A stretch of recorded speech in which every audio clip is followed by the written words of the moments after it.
அனைவருக்கும் வணக்கம். நம்ம அரடா கணிதம் சேனல்ல போட்டித் தேர்வுகள் சார்ந்த கணக்குகள் பத்தி பார்த்துட்டு இருக்கோம். அந்த வரிசையில ஒரு முக்கியமான கேள்வி. இது குரூப் 1 எக்ஸாம்ல கேட்கப்படலாம். ரைட்டா? ரவி என்பவர் ரூபாய் 40,000க்கு ஒரு மோட்டார் சைக்கிளை வாங்கி ஒரு குறிப்பிட்ட தொகையை செலவு செய்தார்.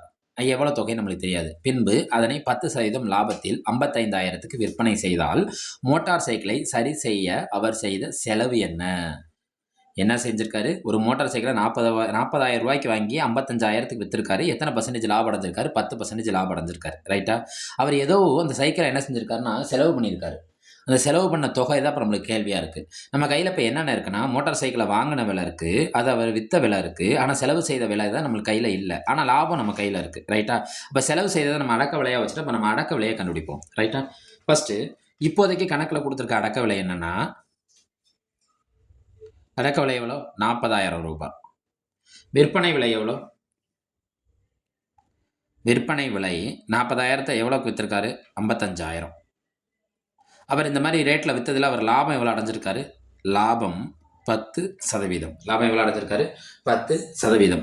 ரைட். இதுதான் இப்போ இருக்கு. அவர் எவ்வளோ செலவு செஞ்சிருக்காரு? இதுக்கடையில் அவர் வாங்கி அப்படியே விற்கல. அந்த மோட்டார் சைக்கிளை என்ன செஞ்சிருக்காருன்னா, மோட்டார் சைக்கிளை வாங்கி ஒரு குறிப்பிட்ட தொகையை செலவு செஞ்சிருக்காரு. அது சரி பண்ணியிருக்காரு. ஏதோ அந்த வண்டியில் ஆல்ட்ரேஷன் பண்ணியிருக்காரு. ரைட்டா? அப்போ அதை தான் நம்ம அப்போ அந்த ஆல்ட்ரேஷன் பண்ணதுங்கிறது அவரோட அடக்க விலை. அவரோட முதலீடுல தானே வரும். அவர் அந்த வண்டிக்கு செலவு பண்ணது அவரோட அடக்க விலையில தான் வரும். ரைட்டா? அப்போ அடக்க விலையை கண்டுபிடிப்போமா? அடக்க விலைக்கு நம்ம முந்தைய வீடியோக்குள்ள என்ன ஃபார்முலா பார்த்தோம்? 100/100 ப்ளஸ் அந்த லாப சதவீதம் பெருக்கல் என்ன விலை? விற்பனை விலை.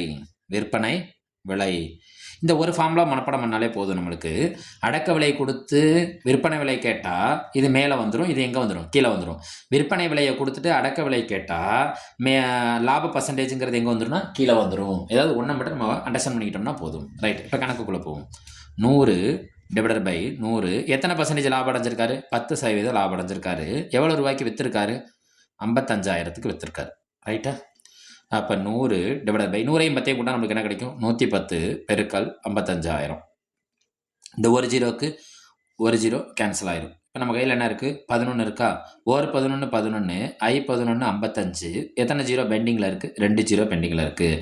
இப்போ 100 பெருக்கல் 500. 100 பெருக்கல் 500. ரைட்டா? இதில் இருக்க நம்பரை மட்டும் இருக்கும். ஓர் 5 5. எத்தனை ஜீரோ இருக்குது? 1 2 3 4. அப்போ இப்போ அவர் 40,000க்கு வாங்கியிருக்காருல, வாங்கி செலவு பண்ணது போக இப்போ அவரோட செலவே எவ்வளோ வந்துடுதுன்னா, அந்த வண்டியோட மதிப்பே எவ்வளோ வந்துடுதுன்னா 50,000 வந்துடுது. ரைட்டா? எவ்வளோ வந்திருக்கு? 50,000 வந்திருக்கு. அவங்க கேட்ட கேள்வி என்ன? சரி செய்ய அவர் செய்த செலவு கேட்குறாங்க. ரைட்டா? பாருங்க, சரி செய்ய அவர் செய்த செலவு எவ்வளோ? 40,000க்கு வாங்கி இப்போ எவ்வளோ அந்த வண்டியோட மதிப்பு எவ்வளோ கூடியிருக்கு? 50,000 கூடியிருக்கு. ஆனால் அவர் வாங்கினது எவ்வளோ? 40,000க்கு. அப்போ எவ்வளோக்கு செலவு பண்ணியிருக்காரு? 10,000 ரூபாய். அவர் சரி செய்த செலவு மட்டும் எவ்வளோ வந்திருக்கு? செலவு எவ்வளோ? 10,000 ரூபாய். ரைட்டா? இது அவங்க கொடுத்துருக்க ஆப்ஷன் எதை குறிக்கும்? ஆப்ஷன் டியை குறிக்கும். ரைட்டா? அரடா கணிதம் சேனலை லைக் பண்ணுங்க, சப்ஸ்கிரைப் செய்யுங்க, சப்போர்ட் பண்ணுங்க, ஷேர் பண்ணுங்க.